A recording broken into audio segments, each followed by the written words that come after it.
Behind home plate, we bringing it to them all day. You know what's up? Welcome to Birdland.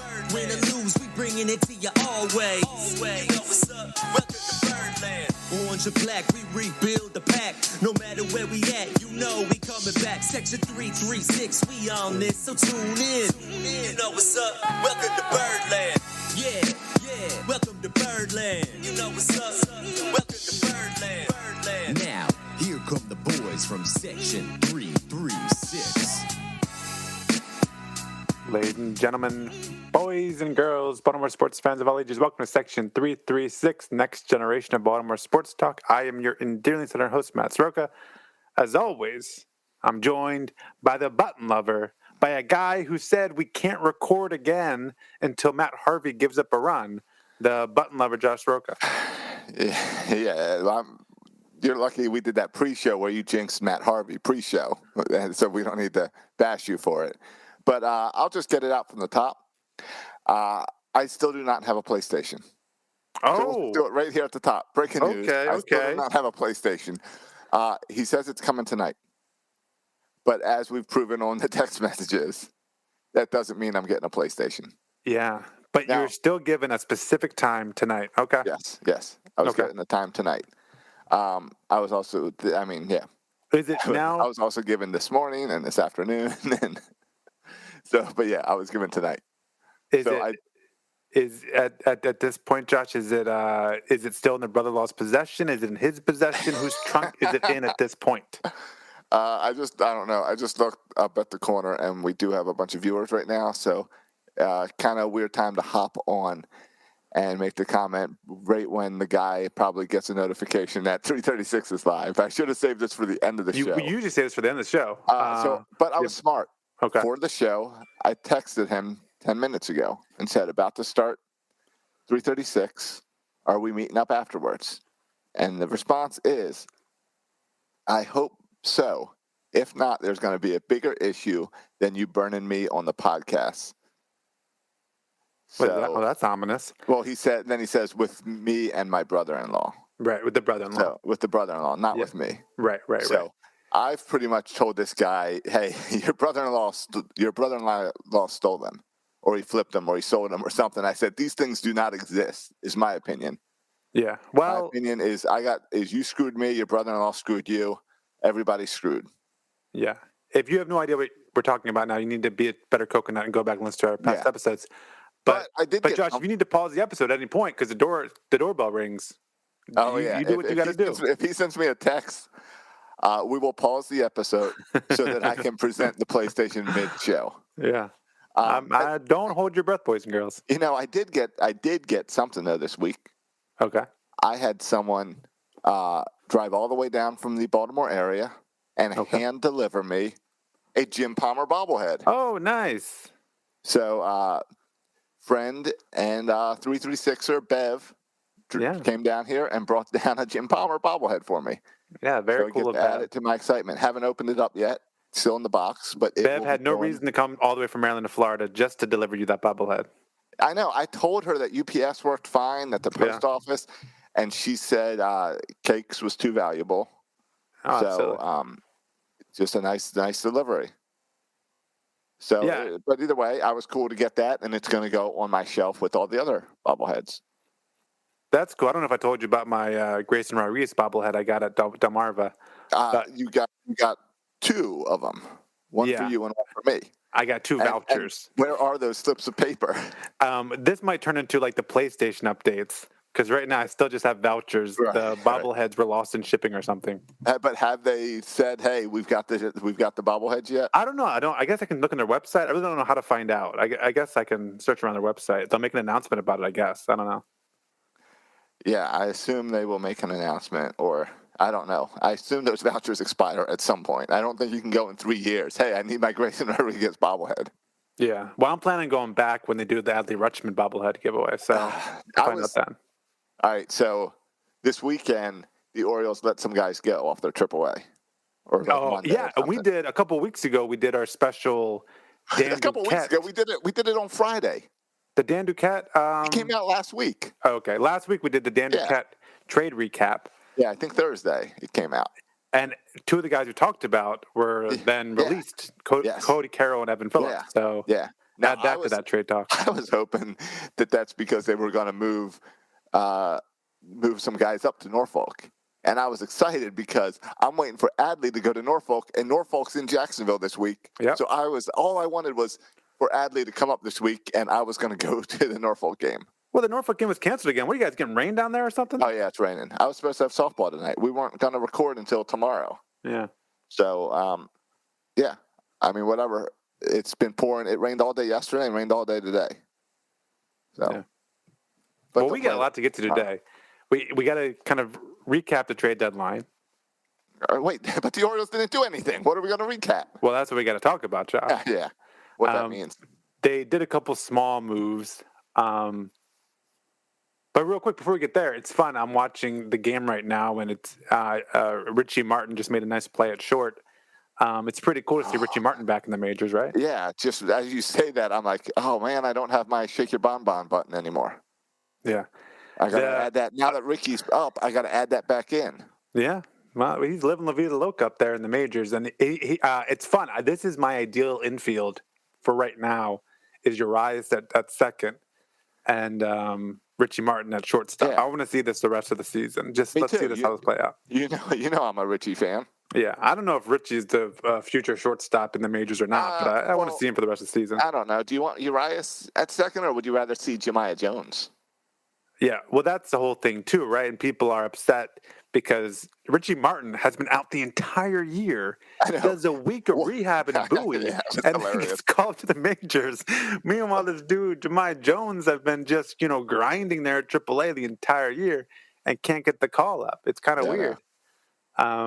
But I mean, Jemiah Jones has not been playing well recently. He's struggled a little bit more at the bat.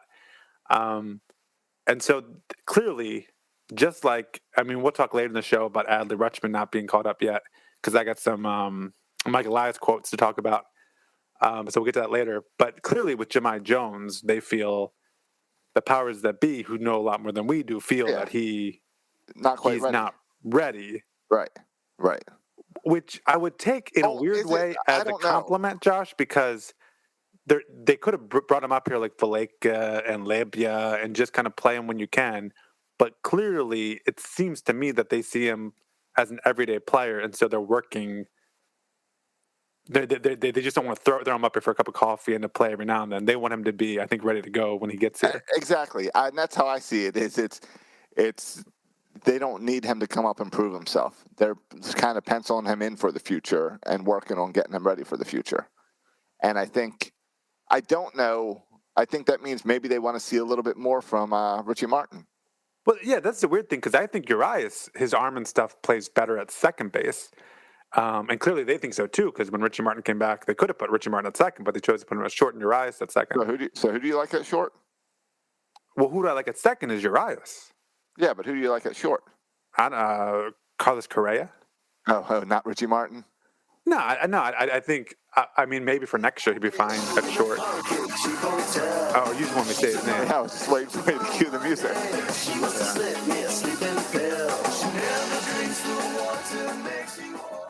But I think that's a good competition at second, Jemiah Jones and Ramon Urias. I would like to see that competition at second. But yeah, Jemiah Jones, I'm not even, I'm done talking about Jemiah Jones. As far as I'm concerned, he's just going to be in AAA forever. And if he ever is called up, it'll be a nice surprise to me. Do you think he gets the call up in September? Or do you think... Judge, I thought he would get the call up in July. I thought he'd get the call up in June. Do I think he's going to call up in September? Sure. But he might not. I mean, but now it's kind of like, all right, well, I don't know. Now it's more like, all right, he's not going to get the call up. We're just working on him for next year. Yeah, you even trade Freddie Galvis away. So, all right, Freddie Galvis is gone. Now's the chance. But no, Richie Martin's back from the dead and is playing shortstop. Yeah. Though Richie Martin has a history of being injured all the time.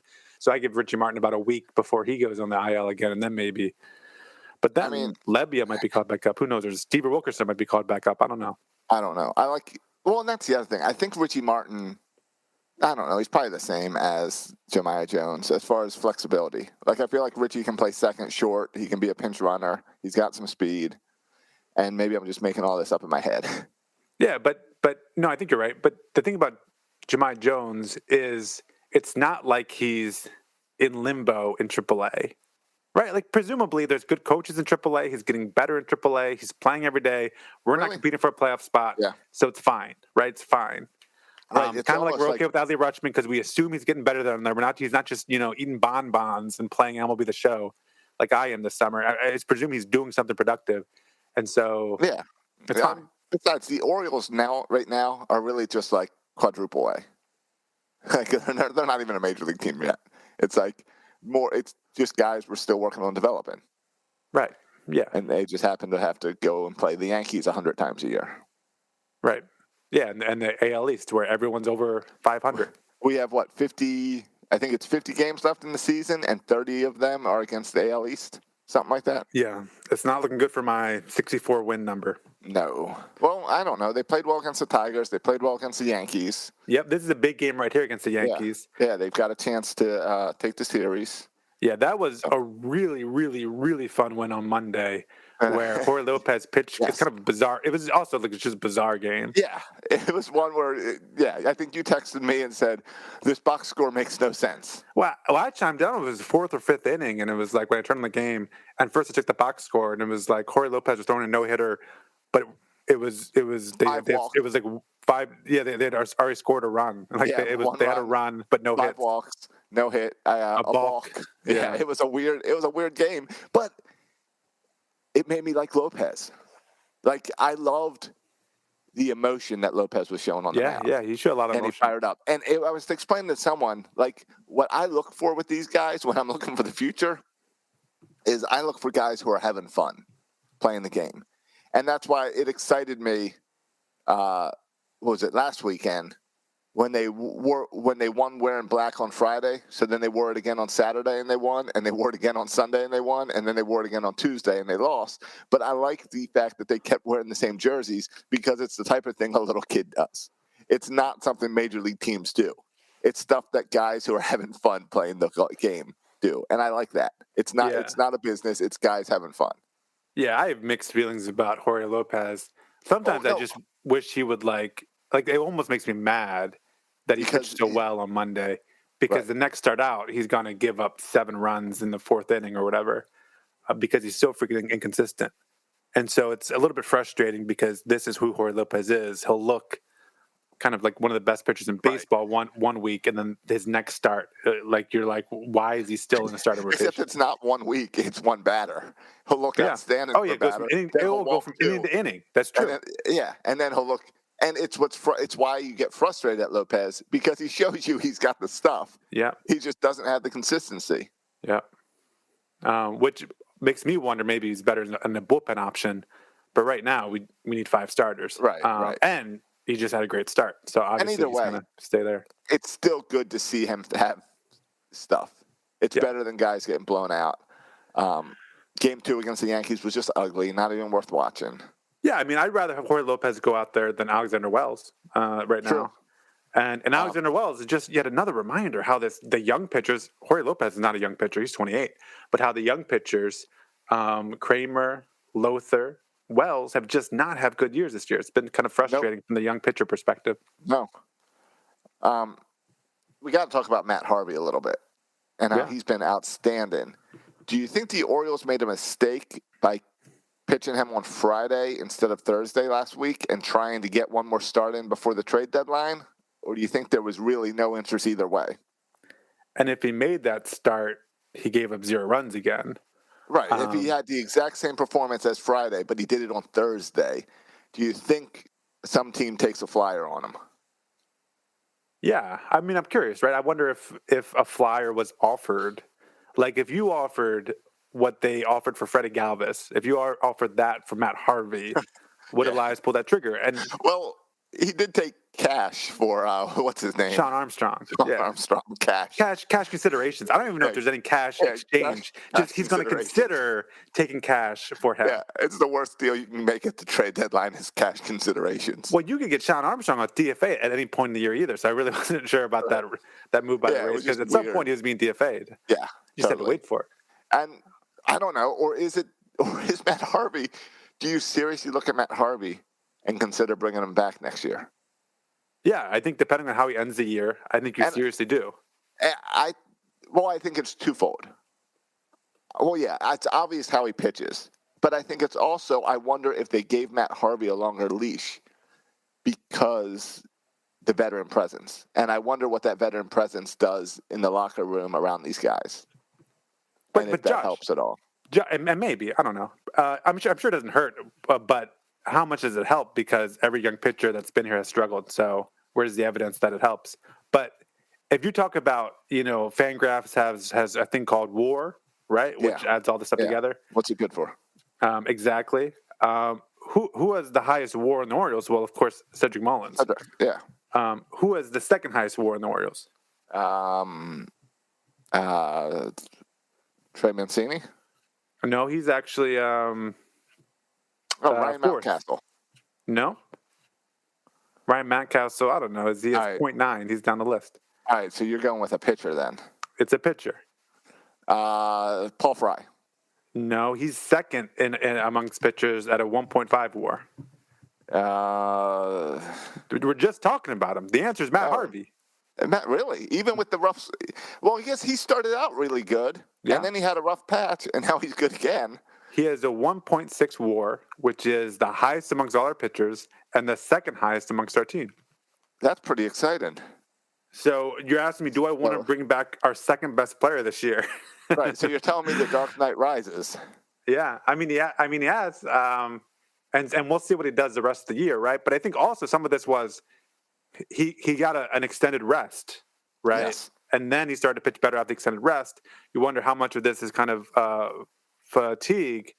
And you wonder if he's going to hit a wall again. And so, there's a lot of stuff here. And who was it against? It was against the Tigers, and I don't remember who else he pitched against. But I was interested to see how he would do against the Yankees. Yeah, Yankees have been the toughest team. That's the toughest team he's faced, and he went 4 innings and 3 hits, 2 runs. Okay. So one of those runs being a home run. Okay, I've been half watching. He's already been pulled. Yeah, he was pulled after the 4th. Okay. So yeah, right now it's Valdez that pitched the 5th. Okay, gave up the 3rd run. But the other thing you notice about just the ball to strike ratio has been silly with Matt Harvey. He'll have like 40 strikes and 10 balls. Like it's a control, silly like that. Right, control, which a lot of our guys do not have. Yeah, because he's not striking guys out. He's not I'm going to overpower you and strike you out kind of guy. He's going to locate the pitches and get weak contact, and he's been doing that successfully.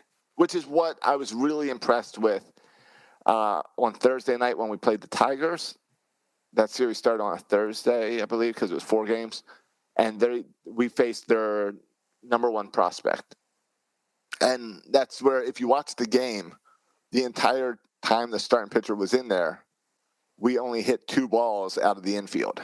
Yeah. We made contact, but it was all infield grounders, which was really impressive and made me really jealous of, man, that guy. I'd love to have that guy in Camden Yards. Yeah, that's true. So let's get to some of the trade talk, Josh, or some of the trade stuff. The moves that didn't happen and the moves that did happen. All right. Cash considerations. All right. The other move that happened was, just to get it out there, was Freddie Galvis for Tyler Burke. This is a reliever from the Philadelphia Phillies. He has good strikeout numbers. He's in single A right now. He was, I think, in 2019 undrafted. A relieving arm. I don't know. Your thoughts on Freddie Galvis being traded? Good for Freddie Galvis. Wasn't he still on the IR when we traded him? He was doing just starting his rehab assignment. Right. But yes, he's still technically on the IR. He hasn't come back yet, so still on the IR. Back to the Phillies, which is where he played many years. So good for him to go there. I think he's a guy that clearly is not part of the future. So it was one of those things where if we can get anything for him, let's take a look. Yeah, he was part of that group of Harvey and Franco, and of course Galvis. These kind of 1-year deals, and I guess he was the only guy of the 1-year deals that you could actually trade. And Galvis is just cool. And to hear his quotes where he said, "I came here with the Phillies when I was 16 years old. All I know is the Philly way." That's cool. Yeah. That's what I want as like an Orioles fan. Like I want someone to come back and be like, all I know is the Orioles way. I may have gone on some other teams, but I'm back home. That's cool. So I feel good for Galvis. Yeah, and it helps Elias, I think, in his decision making to know that Urias has been playing really well at shortstop. Also know that Richie Martin was coming off the DL. Yeah. Plus Jemai Jones. And Jemai Jones is hiding somewhere in AAA. Yeah, I'm sure the fan base is obsessed. I'm sure Elias at some point said, well, if I trade away Trey Mancini and Cedric Mullins and the fan base wants to attack me, all I got to do is bring up Jemai Jones and they'll be that's happy. like his backup plan. Yeah. It's for like, whenever he does something dumb, I can always fall back on that. Yeah, it's like Biden does something dumb. Oh, you don't have to wear masks anymore. Yeah, that's smart strategy. Same thing. Yeah. It's a nice distraction. Is when the Orioles do something dumb, Jemai Jones will come up. Yeah. But let's get to, I think, what's the trade deadline story for the Orioles, at least, and we can talk about, I think it's interesting what happened with the Nationals and the Cubs, but for the Orioles, I think the story was what didn't happen. Yeah. Of course, Trey Mancini wasn't traded, but even these relief arms, which you thought had a good chance of getting dealt, Salser, Scott, Fry, none of them dealt. Well, and Mancini, Mullins, keeping those guys, even though that makes first base seemingly crowded with Mancini and Mountcastle. Here was the quote about, before we talk about Mancini, here was the quote about Salser, Scott, and Fry from Mike Elias. All right. He said, quote, asking him about if, how close we came to dealing Salser, Scott, or Fry. Yeah. He said, I'd say pretty close. There were a couple of close opportunities that either didn't go to the finish line or we decided not to pull the trigger on them. And that wasn't just today. It was over the last week or so. Right. And then he said, we hope that they keep getting better and they keep helping us. It was not a low bar for us to trade any of these guys. We certainly haven't been afraid to make these kinds of trades the last couple of years when we feel it's worthwhile. We had a standard, and we just didn't see the correct opportunities there. What do you take away from that quote, Josh? I take away that quote of that we're going to trade them in the fall, off-season moves. I don't. It's interesting because I've been thinking about this. It's been hasn't been a week yet, but it's been a few days, and like everyone, I've been thinking through this and what this means because everything Elias does, we try to read into it. And we try to read into it of what does this mean for the rebuild. And we talked about this before last week, that Elias didn't have a whole lot of trade chips. Yep. But we also know he wants to do something. So, I don't know, a hopeful part of me says that maybe Elias thinks he can win with the guys he has, so he's not too concerned. And maybe this is the upswing of the rebuild, basically now. Starting now, we hit rock bottom. Now we're heading up. That's the optimistic. Now, that's what I'm going to lean towards that side because I'm generally always optimistic with the Orioles. But Elias still has the offseason that he could shoot me down and trade everyone in the offseason. Yeah, well, and the pessimistic side could be, well, he has the rest of the year to kind of work with these pitchers, and hopefully they get better and better and better. Right. Either better to help you win or better to be a trade chip. Right. But I'm convinced, Josh, after reading, we'll talk about some more Elias quotes, but I'm convinced that Elias is very much in the, I think this team might be good, but I'm in the wait and see mode. And so I think he's waiting. I think he's waiting to see, how some of these young players step up and how they perform, waiting to see how good we are next year, and then he can make some decisions. And I can understand that because all these guys show flashes. So I could see if it clicks, and if it clicks for the second half of this year, of saying, all right, well, what would this team look like if I brought up Adley? Yep. What will this team look like if I sign a veteran pitcher this offseason? Yeah. I think a lot of the question marks are with starting pitching, right? What if Michael Baumann, who was just promoted to AAA, what if Michael Baumann pitches well in AAA and becomes a great first start? Yeah, becomes a major starter. What if one of these other guys, whether it's a Kevin Smith or Kyle Bradish, can become really good? What if DL Hall is healthy, or what if he's not healthy, right? And what if this doesn't work out with these young pitchers? Then all of a sudden we're not ready to win in 2023, and they become trade chips again. So I very much think Elias is kind of wait and see mode. But I think he's looking and seeing, well, Grayson Rodriguez, DL Hall, they're not next year, but they're probably 2023. Yeah. Adley's And all these relievers will still be under contract in 2023. Right, exactly. Adley is any day I want, I can bring Adley up. Yep. So it's I'm not worried about him making. He might never go to Norfolk, and I'd be fine. Yep. So I think it is. I think it's evaluating these receivers. I think it's really, like you're saying, evaluating these receivers. You've been doing too much Kemi Cusick film study. Did I say receivers instead of relievers? You've been talking too much Rashad Bateman. Yeah. Yeah. So yeah, I think it is. It's evaluating these pitchers, and especially trying to figure out why we're seeing Wells start and stuff. Is figuring out what will my rotation look like next year. Do I bring back Harvey?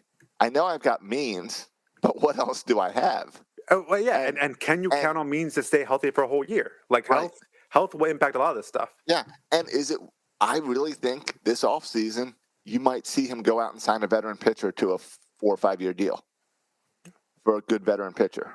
Well, I think one of the game changers, and we can talk about this next, one of the things I was most happy about in Michael Elias in the trade deadline, and one of the game changers I think for Michael Elias and his team, has been the emergence of Cedric Mullins as not just a good center fielder, but one of the best players in all of baseball. Yeah, and we've been talking about. We spent many weeks talking about Cedric Mullins for when's the other shoe going to drop. Oh, we've seen this before. He gets hot for a month. Now he's hot for 2 months. He's hot for 3 months. He's proven that this is Cedric Mullins.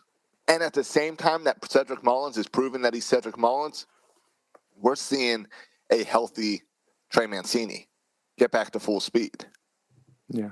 And that's got to be exciting for Michael Elias. Well, here was the quote from about trading Means or Mullins, right? Because this was kind of the dark horse. You could get a big return. Yeah.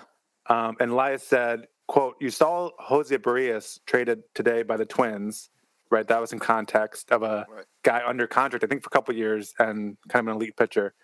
He said, "Trades like this happen, but we're very, very impressed by those guys," being Means and Mullins, by what those guys are doing. And they're here for a long time, and they play positions that are not easy to find guys who do what they do.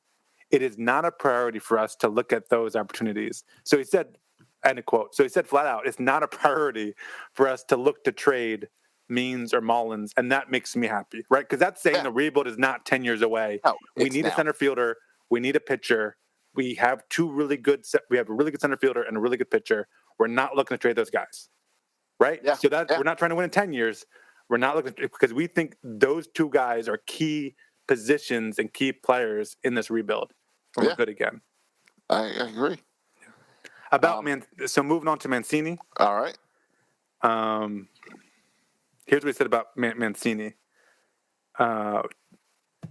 Quote, this is, again, Elias talking about Mancini. "I think the future is very bright for Trey Mancini. He has been through something that I don't think any of us can imagine, and he's come out of it like the special person that he is, and he's back to baseball now, and he's going to keep getting better and building off this, and I can't wait to see him do that. I can't wait to see him do that with us, and I hope he's here as long as possible. And ultimately, and we're going to kind of take things as we come, like baseball teams do in the major leagues, and we'll look at stuff and keep talking, but he's a very special part of this team, and he's going to continue to be so, and we're happy about that." Josh, does that sound like a guy who wants to make Trey Mancini a lifetime Oriole or not? Yeah, Trey Mancini's getting an extension offer this offseason. Yeah. It makes total sense. We kind of went into the trade deadline as with Trey Mancini, you either trade him now or you extend him. And I think it's clear that they've decided that Trey Mancini, we've talked about how he's getting better as he's getting more healthy. But what that quote tells me is Trey Mancini is the type of guy that you want in your locker room, that you want that guy to be the face of your organization.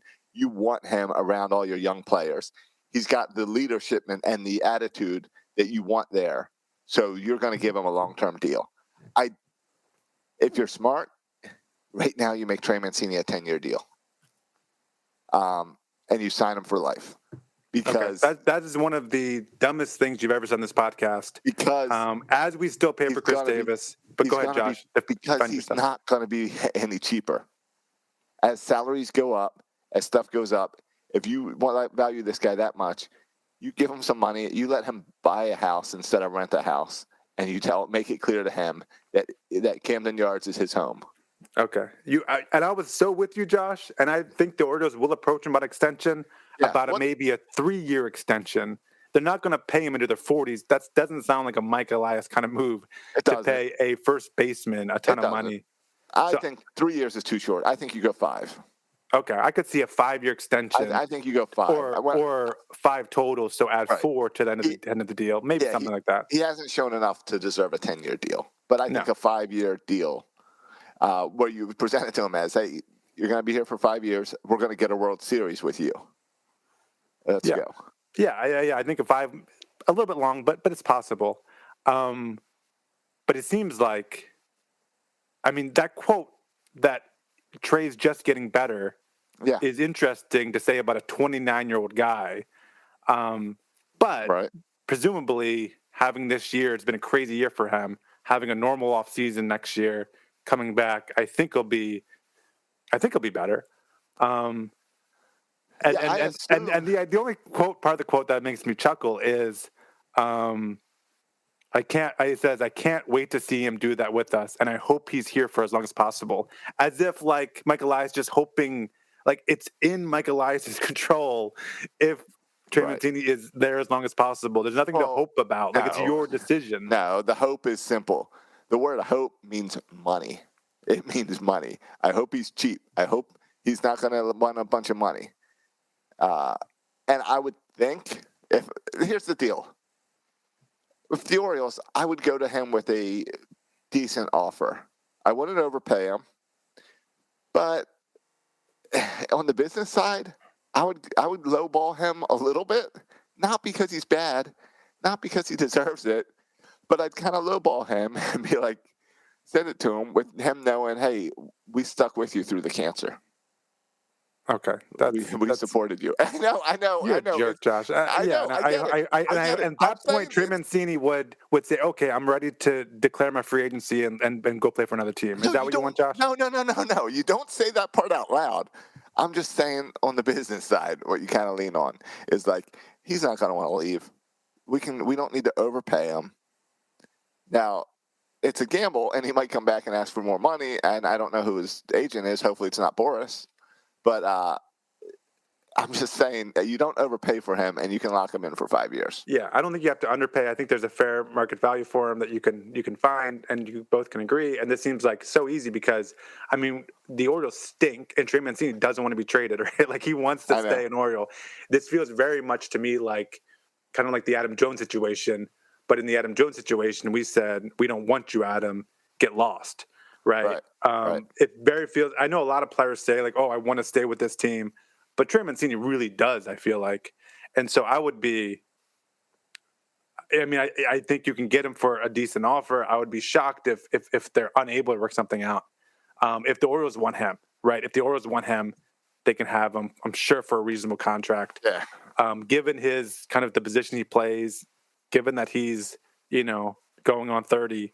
Right. I don't think he's going to be, a crazy, $100+ million contract. I think it can be a reasonable contract. Mm-hmm. Yeah, I agree.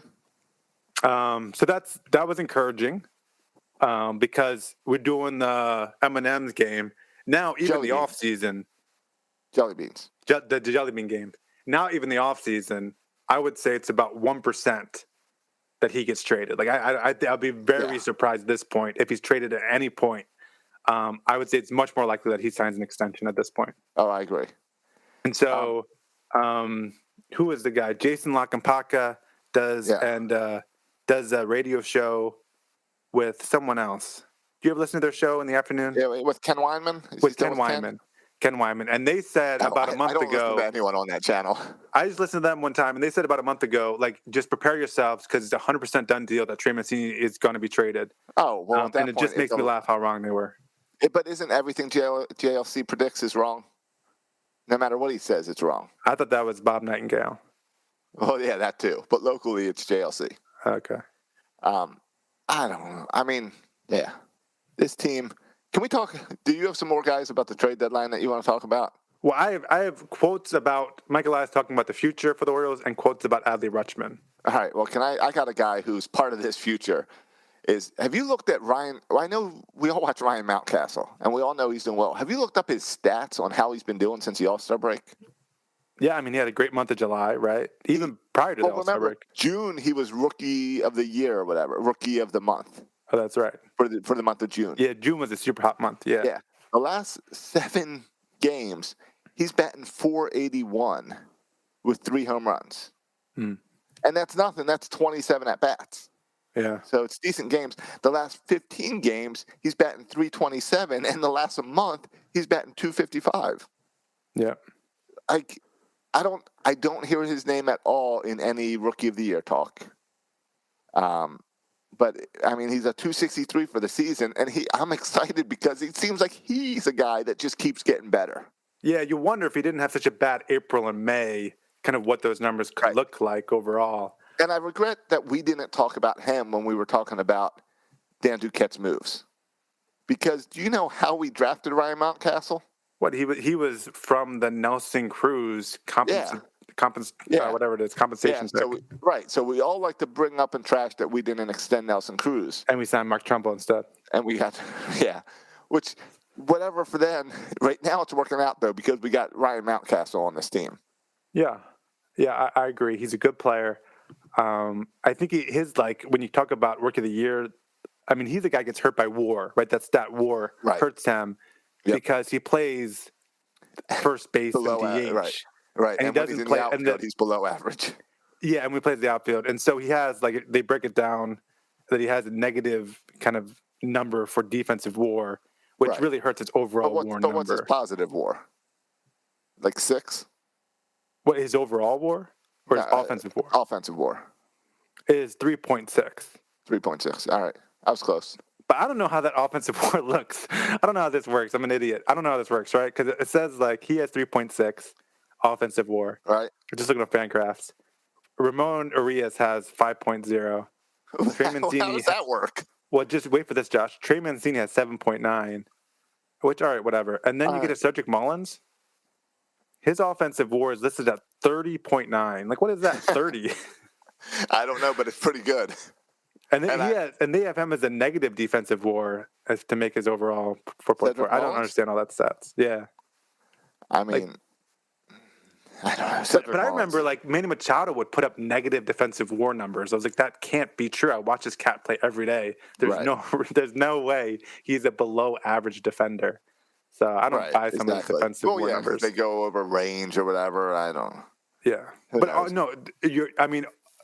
Ryan Mountcastle could lead the team in home runs, right? He has 18. Yeah. Trey Mancini leads the team with 19. He could lead the team in home runs, which is not nothing. People complain about his strikeouts, but I think watch the kid. Mountcastle got one tonight, right? Yeah. Was that number 18 or number 19? That was 18. Okay. But just watch. I know people complain about his strikeout numbers. He does. He strikes out 27% of the time, which is high. He only walks 5% of the time with his low. Yeah, but we all enjoyed Chris Davis. Yeah, but watch his at-bats. And he's just gotten so much better the past, since June.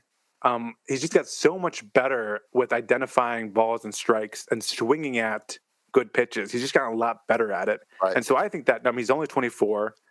He's still rookie status, as you mentioned. So I think he's just going to get better at identifying balls and strikes.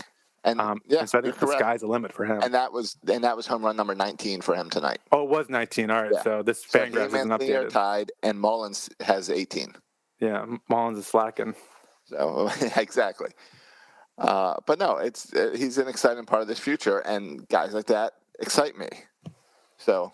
All right. Here's a quote by Michael Elias about the future. Yeah. Let's get to it. He said, quote, "The organization is in a much better shape."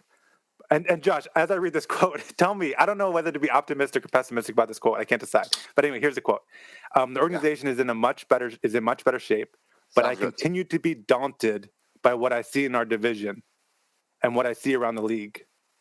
You see, there are super teams on both sides of the league right now, the American League and the National League, with some very loaded rosters. So we have a very long way to go.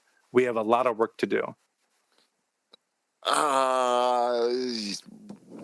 So we've got collective bargaining in February. Can reevaluating the divisions be part of the collective bargaining? It's what we've talked about. The AL East is the hardest division in baseball. And the way with this unbalanced schedule where we have to play the AL East 20 games, right? Isn't it 20 games per opponent? So 80 of our games are 80, against yeah. AL East. Yeah, So it's half the of our games. games. That's unbelievable. And that makes it really hard to do a rebuild where we might be close enough that if we were in the NL Central or even the NL East, that you'd say, hey, let's bring up Adley next year and let's make a push for this because we can get a wild card slot. But when you're in the AL East, it's really, really hard. And I don't know how baseball can fix that and how you balance that out without making it harder. I don't know what you do. What do you do when you've got to deal with the Yankees and the Red Sox every year?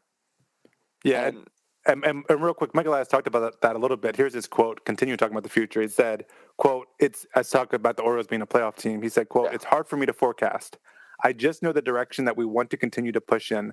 I know there's talent on the way, and I think the deficit between the Orioles and the AL East that we've seen the last few years is closing, and that's important. And we're going to get more competitive very soon in this division. I know that. Right. And you know what? And I say, oh, well, the AL East is really tough. And it is. But really, Toronto and New York, all season they've flirted with 500 ball. And that's what the Orioles should be doing next year, I would hope. The Red Sox, they seem to be up for a year, down a year, up a year, down a year because they just buy it. And Tampa Bay, it's amazing to me that Boston, New York are both in the same division as Tampa Bay, where Tampa Bay is always in it with the AL East at a completely different approach than the Yankees and the Red Sox. The Yankees and the Red Sox make sense. That's like the Dodgers and Padres. They're both just throwing money at the wall, and they're going to fight to win this division. It amazes me how the Rays are able to compete in this division, and that should give me hope for the Orioles. Yeah, but it's also what makes this division so tough, right? Because you say, okay, you're balanced. You have two big teams, but then you have kind of the Toronto, which is a step below the Yankees and Boston, and then you have the Rays, which is one of the, they spend one of the least amount of money in all of baseball. But the fact is, they're still, I mean, they're in first place in the AL East right now, the Tampa Bay Rays. Right. And so that kind of messes up that formula. But yeah, and I mean, Toronto has a great farm system, and they're really young. Yep. The Yankees are older, and they're paying a ton of guys right now. But when those guys get too old, to just pay more money to get new guys. So that's how they work. And you're right. Boston is. Boston had one of the top picks in this past year's draft, right? Like last year, they're such an up and down team. Yeah, and this year they weren't expected to be as good as they are, and I'm curious to see how they finish this year. I wouldn't be surprised at all if they missed the playoffs. They've now lost 5 games in a row. So yeah, I think Boston is maybe a little bit overrated. But yeah, certainly it's not an easy task. It's not an easy task. And so that's why I go back to this idea that Michael Elias is in the wait and see mode. Right. Because he knows, like, it's not okay just to have like a decent team. You need to have a great team to compete in the AL East or even a playoff spot. Because you're right, because you play these teams 80 times. So it's not just doesn't hurt your division. It hurts your wild card chances because you play these teams so much. Right. And he knows that whenever he's going to put that pedal down, they got to go all out for it. It's not a slow build up. It's the let's go. Yeah. Yep. I agree. All right. So real quick to end kind of the Michael Elias quotes. Here's his quote on Adley Rutschman. It said, quote, I think it's become increasingly a conversation of when and what to do with him next. He certainly had a very successful season thus far in Double-A on both sides of the ball. It's been great to see. He's not a fully finished product or polished player. All these kids missed a whole year last year. His control of the strike zone has been outstanding, but he's doing a lot of work with Ryan Fuller, our hitting coach, and Jeff Kunkel, our catching coach there. And just every day getting better and perfecting things about his swing and his consistency with his mechanics and his approach. He's working with the pitching staff there, and they've got a really good thing going on. We do not feel he's wasting time or not getting anything out of Bowie, despite success he's had thus far. And we're also mindful of the fact that the AAA season is going to be a long one this year. There's a lot of time left on the season. It goes into October with the way that's currently scheduled and structured because of the pandemic. So when it becomes the correct thing with his development, will make that move. It's certainly something that we're talking about organizationally and something we want to get right. So Josh, right there, you mentioned the idea that AAA extends to October. So it seems like, if for no other reason, he'll be moved just to play more games. Right, and I saw that when I was looking at the tight schedule last week, and I thought that was weird, and I wasn't sure why it was that way. So I guess they're blaming it on the pandemic. Yeah, a late start to the season, I think. Right, that's why. Right. So I don't know. Okay, that's great. Bring them up in September. I imagine you're going to bring some of these Norfolk guys up to the Orioles in September when you can get a few extra spots. Yep. So, yeah. I think another thing from that quote that just serves as a reminder, we talk about the importance of staying with the pitchers, Rodriguez or Hall or whatever. But I think also, if you have a good relationship with the hitting coach and Fuller and the catching coach, if that's really working for you, that's, I think, another reason to stay down in Bowie if you feel like you're really responding well to that hitting coach. And Bob Fallon had an interview from On the Verge with Fuller, the hitting coach, and seems like a really knowledgeable, smart guy. And so maybe that's another reason you're waiting on Mountcastle, because that hitting coach relationship is really being productive at this point. Yeah. Yeah, perhaps. That's what I said before about pitching and I think it being productive with the pitchers. So it makes sense. I just wanted to see him come to Jacksonville so I could see him. So I was selfishly wanting him up Norfolk this week. Yeah. Well, yeah. I mean, at some point it certainly will make it to AAA. And then next year, I can't wait to talk about every week. When will they call up Ryan Mountcastle? I mean, when will they call up Adley Rutschman?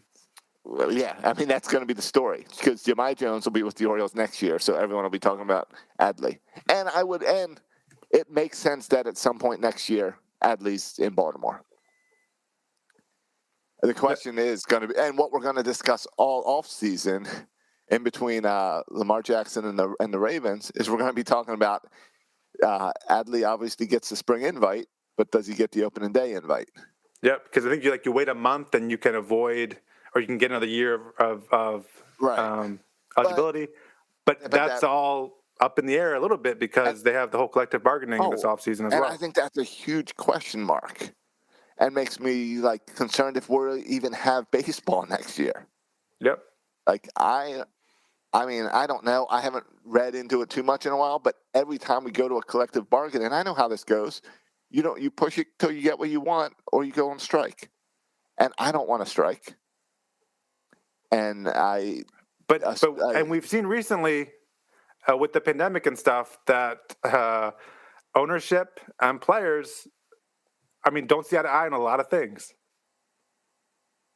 Right. Exactly. And that's what. I guess it expires this year? I imagine they're going to start negotiations as soon as the season's over. Oh, I absolutely. Don't know. Yeah, and so that's because rookie status is going to be a big thing. It's a big topic of discussion. Right. And I mean, and I know, they're getting the easy things out of the way, kind of discussing now, where they're going to go back to 9-inning doubleheaders, which I think is good and better for baseball and stuff like that. Yeah, they'll wrestle with the DH rule, and they'll wrestle with some playoff team numbers. Yeah.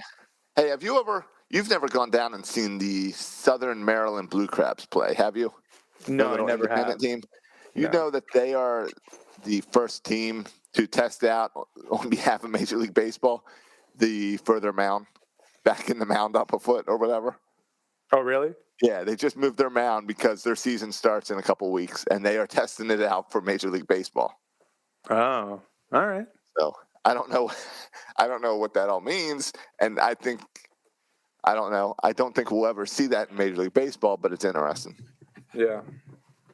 Hey, are we doing video? If I'm moving my computer around here? Yeah, we're video. We're on Facebook Live. Oh, nice. It's all good. Just don't take it to the toilet. I'm just moving it to a charger. All right. The current collective bargaining agreement expires on December 1st.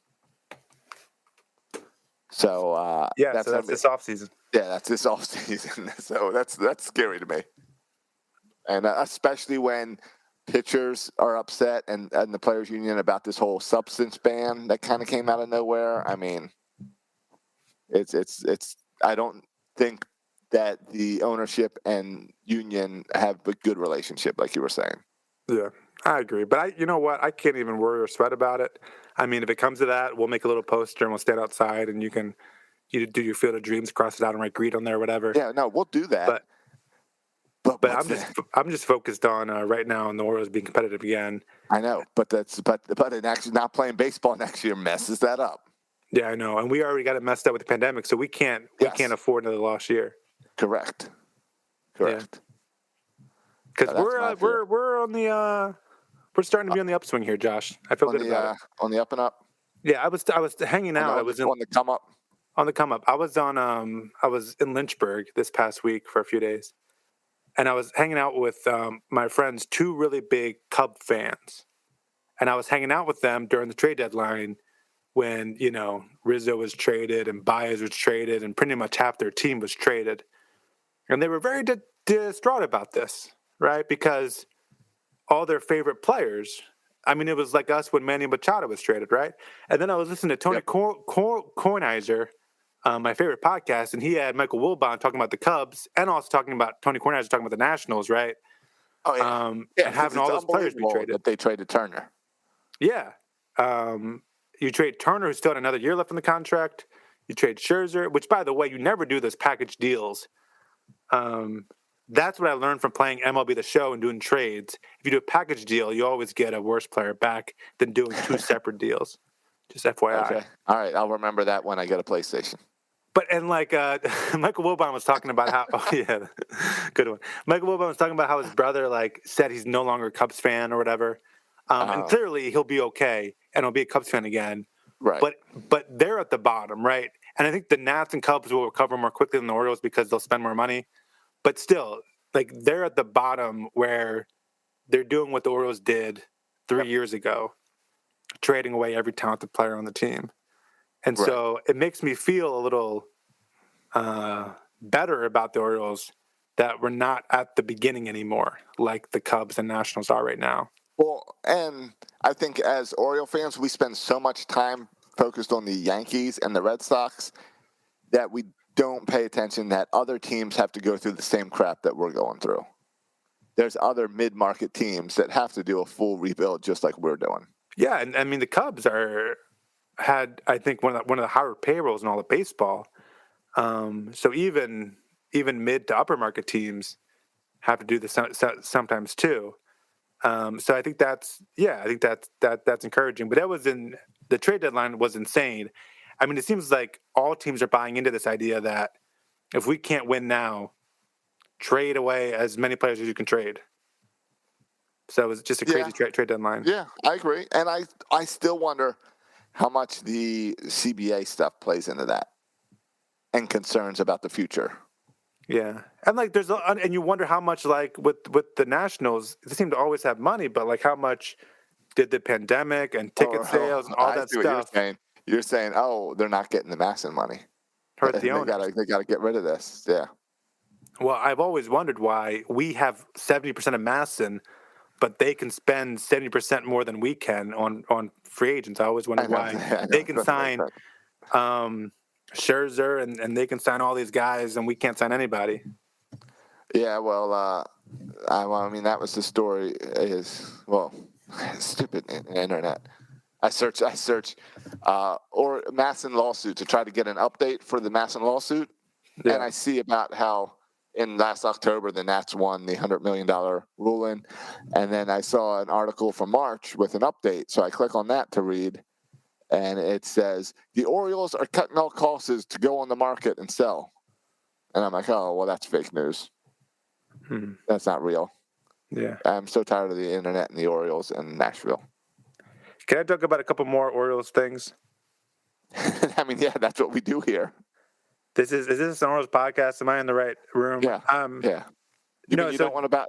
I thought you wanted to talk about Lamar Jackson and his decisions on what to post on Instagram. Maybe Lamar Jackson and Keegan Aiken can get together over a maskless coffee or something. Did Keegan Aiken post some stuff too? I don't remember that. No, but I think he's had COVID before, and he refuses to answer if he's got vaccinated or not. So people put 2 and 2 together. Gotcha. Okay, I know what you want to talk about. I was You going to want talk about a coconut. Oh, Yeah. the cat. You want to talk about the cat, right? No, I mentioned the cat earlier, but the cat was The this coconut. was Or you know what it was? It showed that the Yankees grounds crew is a bunch of strawberries. yeah, they are strawberries. I don't know what happened there. I felt like, yeah, it was just weird. Yeah, Like, but here you go, Josh. And I had a cat. I Yeah. used to, and here a scared animal. Here's rule number one: you're not going to chase a cat and catch him. Like that's not happening. right. This reminds me. One time when I was in Tanzania, we had this huge rat in our house. It was not a mouse. It was a huge rat. Like I didn't even know if I could kill this thing with my shoe, like I Right. used to do with the mice. Well, yeah, you're in Tanzania. That's a little different. But here's what we did, Josh, and this is what they should have done. We set up our boxes, right, to Right. make kind of we knew where the rat was, and we set up boxes leading out the door, and we chased him. We tried to kill him, but we didn't. But we at least chased him out the door. What you got to do with the cat is you can't jump on him and grab him. He's too quick for you fools.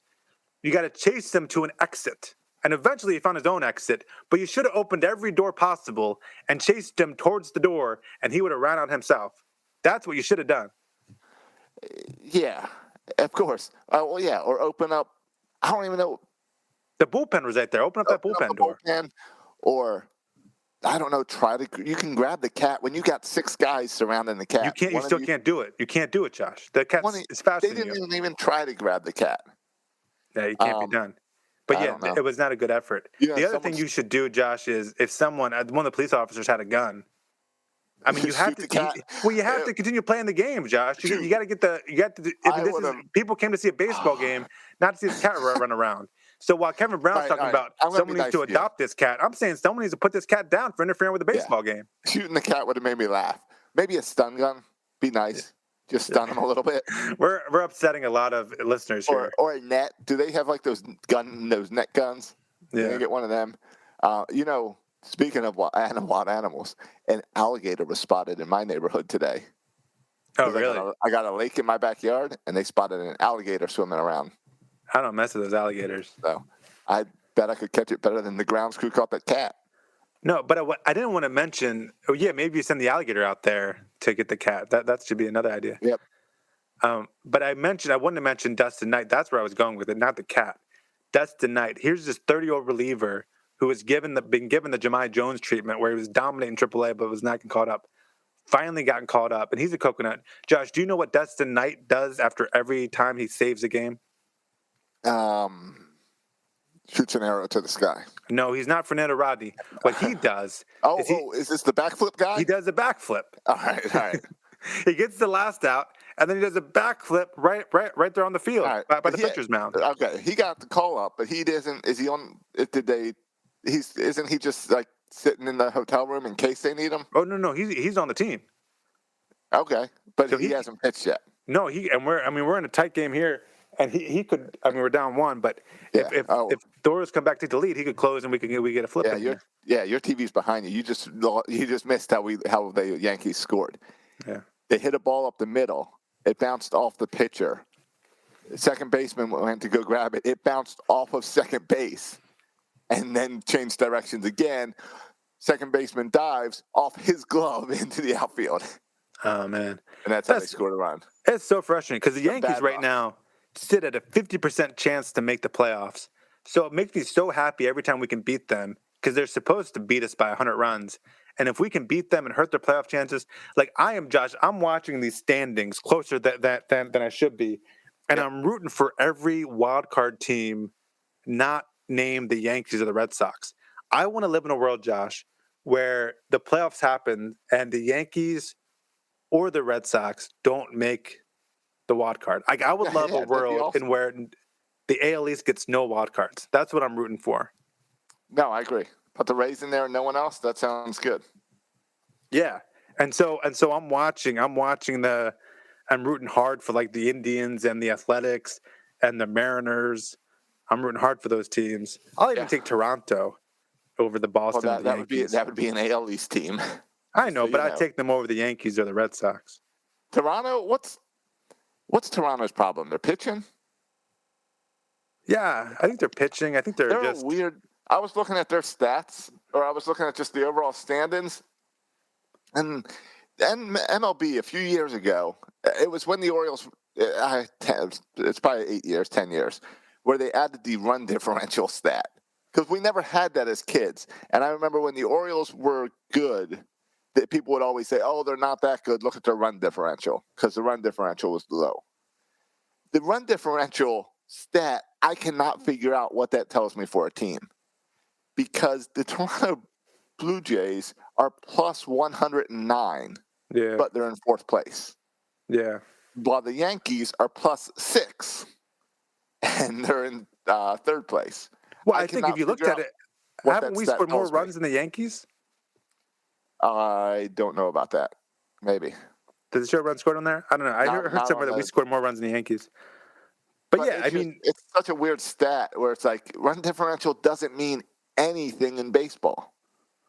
And yet Major League Baseball now puts it on their app right next to Waco's wins, loss, winning percentage, games back, last 10, streak, run differential. There's so much information that would tell me more about a baseball team than the run differential. I don't get that on my app. If you go to standings, Yeah, you go to the MLB app and you go to standings. I'm looking at it right now. I got a win, loss, percentage, games back, last 10, and streak, and that's all I got. You don't get the run differential column? No.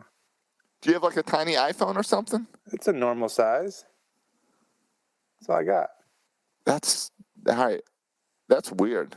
Yeah, I don't know why we have two different. Yeah. Maybe I need to update my app. I don't know. I don't know, but I don't understand why Major League Baseball puts run differential as such a big stat, because it doesn't tell you anything about the team. Yeah, like total runs would have told me more than run differential. Yeah, I mean, it should give you an idea of how good the team is, right? Then the Yankees, even though they have a better record than the Blue Jays, I don't think have been better than them all season. I mean, it doesn't. But see, it doesn't even tell you how good the team is. You go to the NL East. The Mets are in first place with a minus 11. Yeah. The Phillies are in second place with a minus 17. The Braves are in third place with a plus 54. Yeah. Nats minus 30, and then Marlins are at the bottom with a plus 2. It doesn't tell you anything. Yeah. Yeah. I mean, it's an interesting stat, I guess, to see. I mean, if you looked at.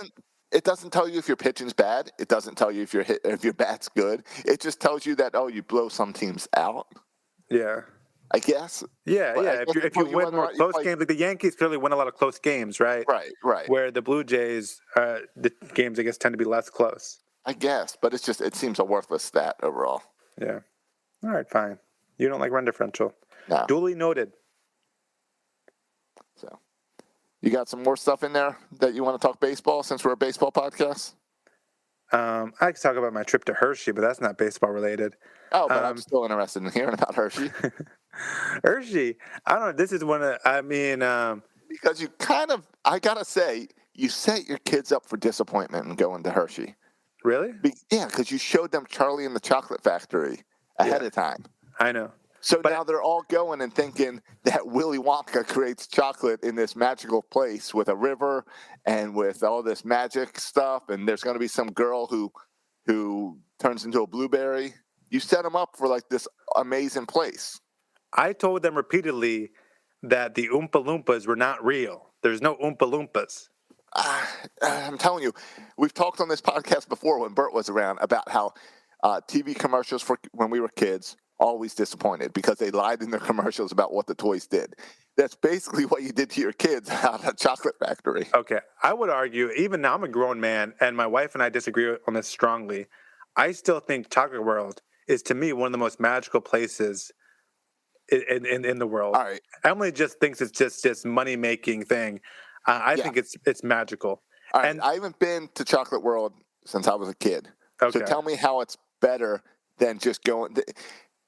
To me, what I remember of Chocolate World is basically calling Krispy Kreme Donut World, and you can watch them make the donut. Okay, there's an actual ride. Okay, there's no ride in Krispy Kreme. You get in a car and you go around to see how it's made, and then you go into this most amazing store. They have chocolate bars, Josh, the size of your bed that you can buy for the right price. They have a Hershey Kiss that weighs a pound that, again, you could buy for the right price. They have Kit Kat bars the size of a human body, a small human body. Okay. You can buy all that if you go to like a store. My favorite thing for my kids was you get a bucket and they have, these Hershey Kisses that go up to the ceiling, and you twist it and you fill up your bucket with different kinds of candy. They love that. I did see on the commercial that they have the make your own 1 pound Reese's peanut butter cup. Yeah, that was an extra cost. We didn't do that. That thing looked cool. Yeah, you had to buy a ticket and do that. I wasn't paying for that. What we did do is a trolley ride, which was fine. That was the only thing we paid for, is the trolley ride. Did the kids like it? Yeah, but it was like there was like this whole like song and dance routine by the people in the front. But my kids have no idea what's going on because they're 4 and 2. They just looked at the window and it was just like a car ride for them. So they were happy with the car ride. Okay. Yeah. So, but I think it's wonderful. I just love that place. I think it's just hilarious. Just a whole store, chocolate everywhere, kisses on the lights. I just think I just love that place. Okay. All right. Well, I guess the Orioles are losing tonight, but that's all right. 6-3 as we're recording. Oh my! It's still 4-3 on my TV. I'm a little slow. Actually, sorry, it's 7-3 now on my TV. Oh, another ball dropped in front of DJ Stewart. Josh, don't go on Twitter. DJ Stewart is going to be killed on Twitter today. Every other tweet will be about DJ Stewart. My favorite Twitter bit now on Orioles Twitter is every time that Pedro Severino drops a ball. I'm so sick of this. That's my favorite now. I'm not one to be one of these guys, Josh. No, but that was a really hard ball for DJ Stewart to catch. Would Ryan McKenna have caught it? Perhaps. That's the I don't bar. know. Stewart's pretty fast. McKenna would have caught it. No, but I'm kind of sick of the negativity. I'm sorry to be this guy, but I'm sick of the negativity. I go on. There's a poll. Who will be the next one to be DFA'd by the Orioles? Every tweet about there's no tweets about how good Cedric Mullins is. All the tweets are about how much Valleca sucks, or about how Keegan Aiken should be cut, or about how DJ Stewart. I mean, the ratio of negative tweets to positive tweets is like 95% to 5%. And that's being generous, I think, to the positive tweeters. I mean, it's become, and I know like we gripe on Twitter and that's part of what we do. But even when DJ Stewart missed the ball earlier this game, I wrote a tweet bashing Judge for not running it out, because that's what I do. I bash the other team. I'm just sick of the negativity on Twitter, but maybe it's just me. I just opened up Twitter, and top tweet that I see. They're crushing DJ Stewart, aren't they? First tweet I see. If this means DJ Stewart is gone, I'm good with the loss. Yeah. See? That's what I'm talking about. That's everywhere. You should use your Twitter to bash the Yankees. Not to bash Valleca and who cares about Pat Valleca anyway? Why are so many people tweeting about Pat Valleca? Even DJ Stewart, he won't be here next year probably. Stop wasting all your energy on DJ Stewart. You are correct. My Twitter is all, what's DJ Stewart doing? Get DJ Stewart off this team. You can't play DJ Stewart in the outfield. What's going on with DJ Stewart? WTF DJ Stewart? Yep, and in a few days from now, when Keegan Aiken starts, it'll be all the same things with Keegan Aiken. I mean, and when Pat Valleca plays again, it'll be all the things for Pat Valleca. Just take your pick on a guy. Forget about DJ Stewart. Focus on the fact that our relievers are walking guys and giving up a bunch of runs. And a game that was close, we've had 3 relievers now blow in this inning. Yeah. Yeah. Hey, Bleacher Birds is getting on. They hate DJ Stewart as well. Yeah. I mean, it's not. That's a popular place to be in right now. So, all right, whatever. Hate on DJ Stewart. Fine. He should have caught that ball. Fine. Probably shouldn't have been starting to catch the ball, but whatever. Right. Fine. But I do like Ryan McKenna, so I'll always vote for Ryan McKenna to get out there. Yeah, we're Ryan McKenna fans here. Yeah. On the podcast. Yeah. Maybe that should be our new show shirts. Ryan McKenna fans. Yeah. Because I don't know how much a fan Hyde is. I don't know either. Yeah. All right, ready to get out of here? Yeah. No need for any ball 4 or anything. We'll do that. We'll catch up on that next week. Yeah, Hershey was my kind of mini ball 4. Yeah, and I jumped at the beginning with no PlayStation. Yeah.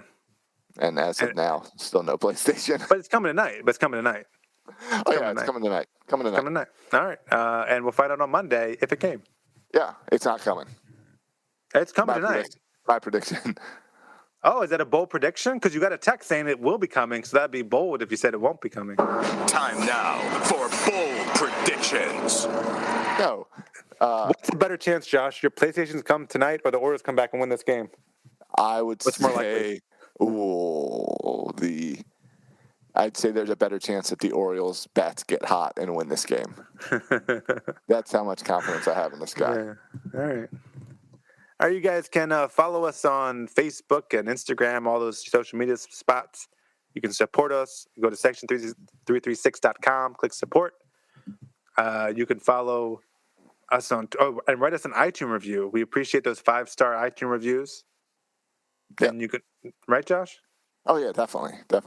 Okay.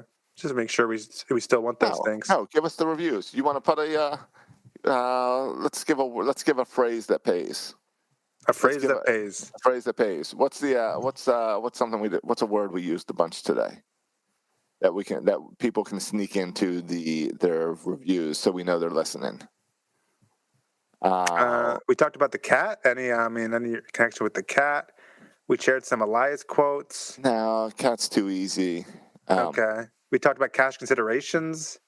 All right, yeah, cash. Let's go with cash considerations. All right. See if you can fit cash considerations into your review over on Apple Podcasts. All right. Or share it on Twitter, tag us, and mention cash considerations as well, or Facebook or any of that. Help spread the word. We're having fun doing this. We're excited that all you guys are listening, but let's bring in some more listeners and so we can expand and have some fun. More fun. Can I just, and all that's true, Josh, can I just, before we get out of here and share our Twitter handles, can I just, to promote my Twitter handle, say one tweet I tweeted out this past week, which was hilarious, and I only got 4 likes, and it was the most outrageous tweet, and it was the most outrageous response to a tweet I've ever heard in my life.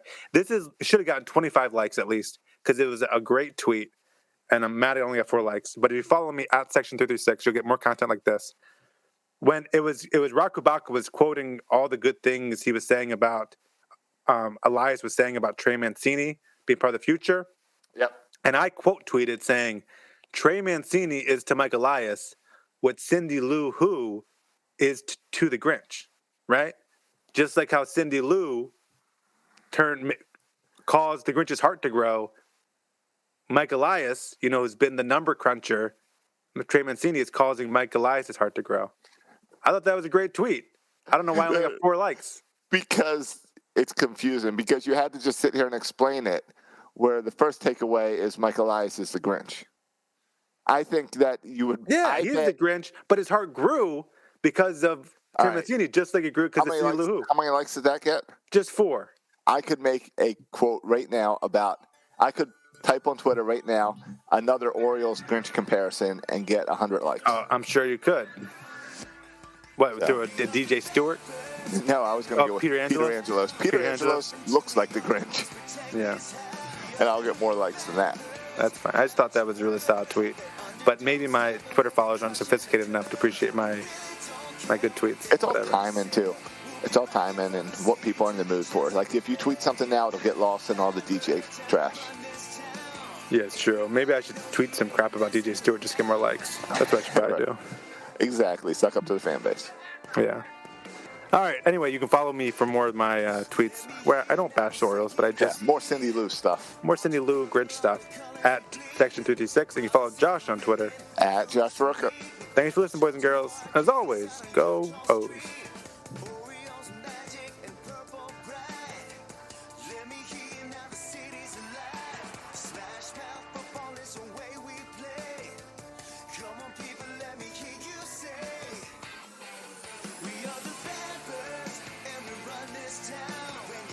To the yard, we must protect the